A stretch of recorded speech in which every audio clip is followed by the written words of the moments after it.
So, if we go to item 4 then, which is counter-terrorism update, and just by way of background, this is one of the priority areas within the police and crime plan, and of course West Yorkshire does lead for counter-terrorism North East, which covers not just Yorkshire and Humber but the 3 North East force areas as well.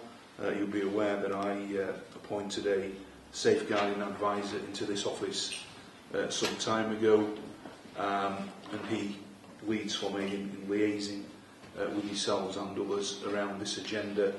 And John, you'll be aware we were both very recently at the counter-terrorism oversight group last week down in Farnborough, of all places.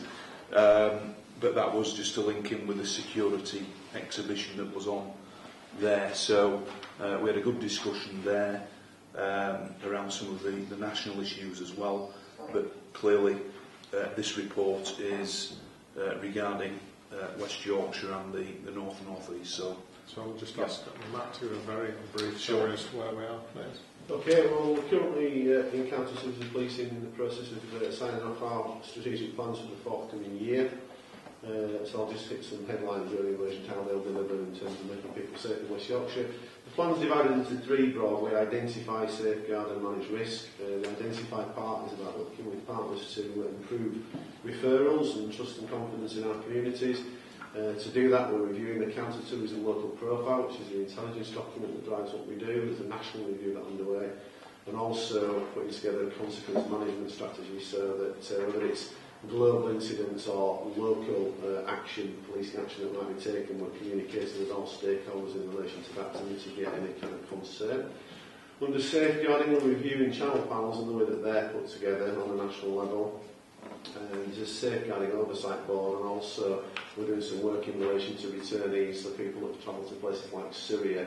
There are a number that will be coming back to West Yorkshire, and making sure that we've got parity between the need to enforce the criminal justice elements as well as the safeguarding, because there are obviously children, young people and innocent parties involved in some of that. Manage risk, and we've got a national disruption strategy, and within West Yorkshire we've implemented a new managed nominal team so that we're in a position to be able to look at the rehabilitation and resettlement of terrorist offenders, so people that are either due out of prison or have recently been released on licence given the recent attacks and some of the priority that's been given understandably in the media. We're in a position to reassure people in West Yorkshire that we've reviewed all those individuals and that all the necessary mitigation measures are in place to keep people safe in relation to that. That rehabilitation strand is supported by the Counter-Terrorism Border Security Act.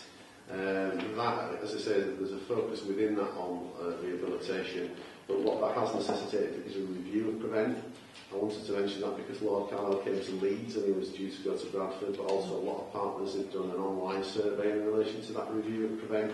Currently they're about to appoint a new reviewer, and I just wanted to reassure people that the work that went before from places like the Leeds communities and Bradford communities won't be lost, it will be picked up by the new review. This week the CT Force, this is the HMICFRS 4th inspection of counter-terrorism, was published. There are 8 recommendations, I won't go through them all, but certainly performance management in relation to how we measure the success of counter-terrorism policing in terms of its delivery by the front line. The metrics, measurable structures and processes that we use to do that are going to come under scrutiny and something we'll build on. And also that we will appoint a force Prevent strategic lead, so there will be someone at Chief Inspector stroke superintendent level within West Yorkshire who will be miling to make sure that it's really clear as to who does what in terms of the counter-terrorism policing challenge that sits before us. West Yorkshire Police District Commanders have each nominated one SLT lead. I convene those, and we've got a silver tactical plan so we can deliver into communities through that quite regularly. ACC Ridley chairs a contest board at an executive level, a strategic level.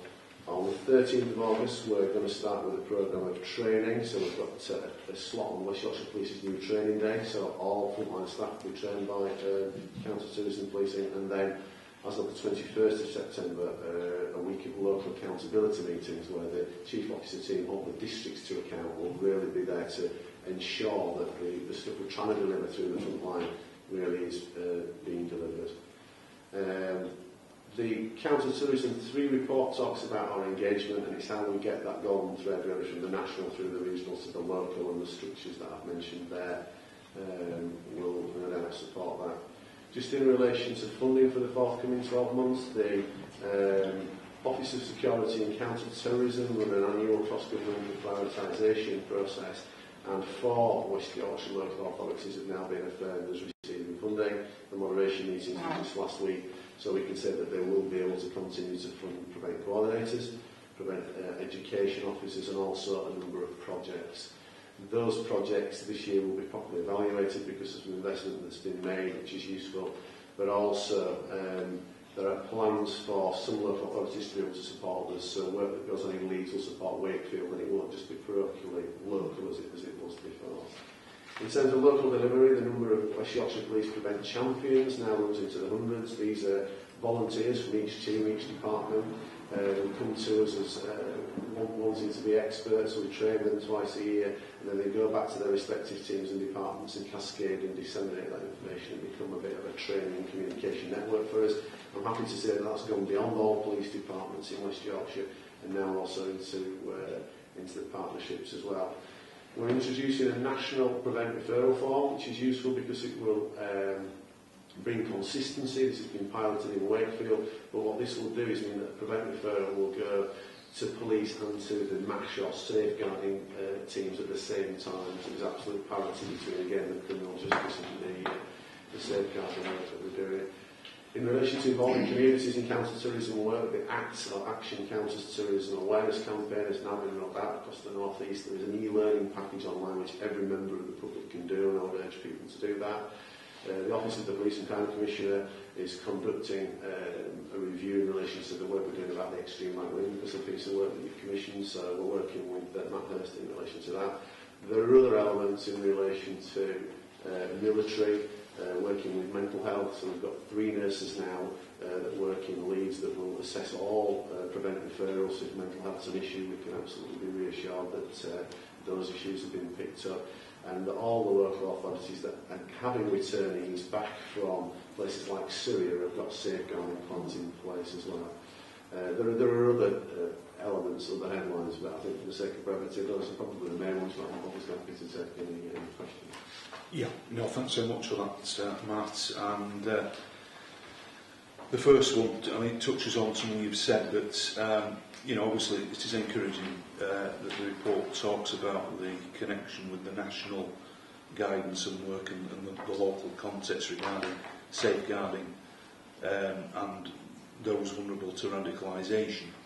And it's really just expanding more on that in terms of some of the local safeguarding partnership work, whether that's through children's or adults, because clearly, given some of the more high-profile incidents that we've seen from those that have been released from prison, clearly there's a lot of concern out there. So if you could just expand a bit more on that, please. Yeah, one of the key recommendations from CT4, the HMIC inspection, was that prevent be embedded as the 14th strand of safeguarding. So where we started in West Yorkshire earlier with things like child sexual exploitation, and we've convened meetings with stakeholders where we discuss how do we disseminate and cascade the science to account for and what to do about it. That agenda grew into human trafficking, FGM, and the strands of safeguarding grew. And what we want to do is add prevent to that list and that agenda so that it gets picked up by MASH and general safeguarding teams, to make sure that rather than each of these strands of safeguarding trying to shout louder than the other, they kind of come together in chorus, as it were. That's already started. As a result of that, we've got a situation where, from a counter-terrorism policing point of view, we're now working closely with West Yorkshire's strategic, our central safeguarding governance unit, SAWA detective inspectors, for example, now have joint meetings. And as a result of that, we're training officers that deal with domestic abuse in relation to CT stuff, and there's a complete crossover between the different strands. We're getting involved with various events like the safeguarding weeks, and again, things like the Prevent Champion concept is now into partnerships in the safeguarding arena as well. So there's a complete join up across the groups. And the online world, obviously, we know is now a significant factor across lots of crime categories, including spreading of hate and grooming and exploitation, and clearly radicalisation.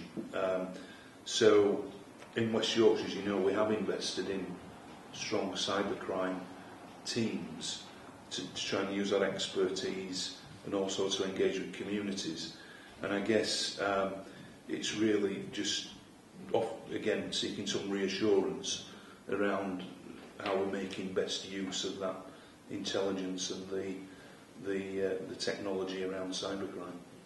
Yeah, the current threat assessment shows the online threat along with lone actor, and you can imagine that they feed each other as being our top threat.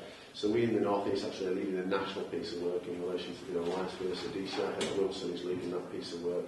Again, the cybercrime team within West Yorkshire has provided a real springboard and enabled us to really link in there and drive that piece of work forward. So as you say, things like online grooming, bullying, online fraud, a lot of the sort of methodologies and approaches that are used are equally applicable from a CT perspective. So we're making sure that we're getting a real bang for our buck and there's a real join up there. And as I say, I'm delighted with the way Head is leading that piece of work because there's real progress being made and actually the rest of the country is looking to us because of that investment and because we're leading the line. Okay, please say that. So I suppose as the Chief who's got the lead force responsibility for the CT, I have the additional benefit of seeing the authorities at a higher level of what they're doing. So there is a significant amount of online work ongoing by the CT Policing North East, along with the security service as well. And as Matt said, we have the benefit of having the extreme right-wing desk hosted for the country in West Yorkshire as well. So that gives us some added benefit. But they also do link out into the ROCU and the other cyber-enabled work. There's a whole host, which obviously Matt can't really talk about, going on internal to CT. So you should be reassured there's plenty ongoing. Okay.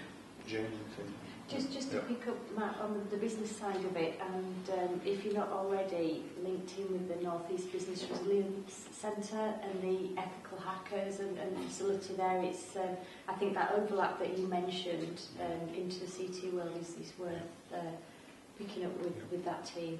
Business resilience, yeah, I'm not aware of that, to the truth, but I'll drop you a note. Thank you.